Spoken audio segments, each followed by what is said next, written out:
बहुत बहुत स्वागत। तो आशा करुँची आपण मैंने समस्ते भल थे मु भी पूरापूरी भलर अच्छे। ताहले ये देखिपे आमर अगस्ट मासर VHSND दिवसर बैठकर बरणीटा मुझे नहीं आसी। तो बरणीटा पढ़ी शुणा आगु मोर आपण मानक रिक्वेस्ट, जदि आपण मैंने मो चैनल फर्स्ट टाइम आसते ताहले मो चैनल को निहाती सब्सक्राइब करदे, बेल आइकन को जाकीदेवे, ताहले एही परि भाव में इनफॉरमेशन वीडियो सब आपण पाई परिबे। तो चलूँ ताहले आम स्टार्ट करदेवा। अद्यता ये तारीख पकईबे, जो तारीख दिन आपणकर VHSND थी से तारीख को पकईदेवे। 8/2024 रिख दिवा 9 घटिका समय अंगनवाड़ी केन्द्र बड़भंडू ठारे ममता दिवस पालन करागला। उक्त दिवस रे ग्रामर समस्त गर्भवती, प्रसूति और 7 मासरू 6 वर्ष शिशुर माँ, SHG मेंबर एवं किशोरी बालिका माने ग्रामर समस्त महिला माने उपस्थित रही आलोचन अंशग्रहण करथिले। अगस्ट मासर विषय माँ क्षीरर महत्व, 6 मास परे शिशुर पोषण खाद्य। माँ क्षीर महत्व, माँर प्रथम कोष क्षीर शिशुर रोग प्रतिरोधक शक्ति बढ़ाई थाए। माँ क्षीर रे शिशु आवश्यक करुथबा समस्त पुष्टिसार भरपूर मात्रा रे थाए।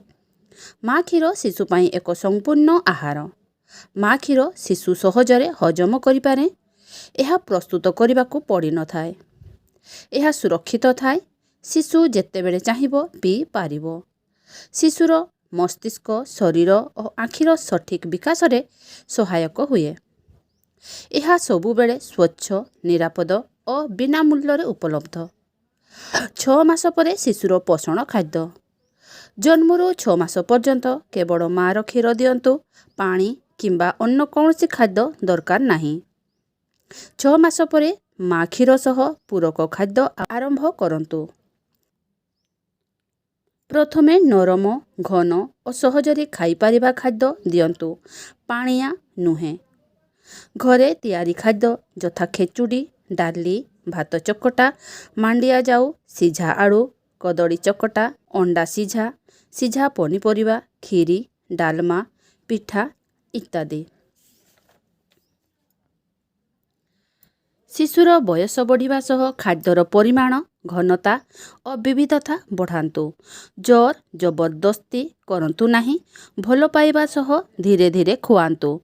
शक्ति पाई खाद्य घी, तेल, चिनाबादाम, बादाम मंजी जातीय शस्य मिसाइबा। शिशु को बिस्कुट, चिप्स, छणा जिनिस देबा नहीं। ठंडा पानीय पैकेट, जूस, सोडा आदि देबा नहीं। असुस्थता समय रे शिशु को खाद्य देबा बंद करिबा नहीं।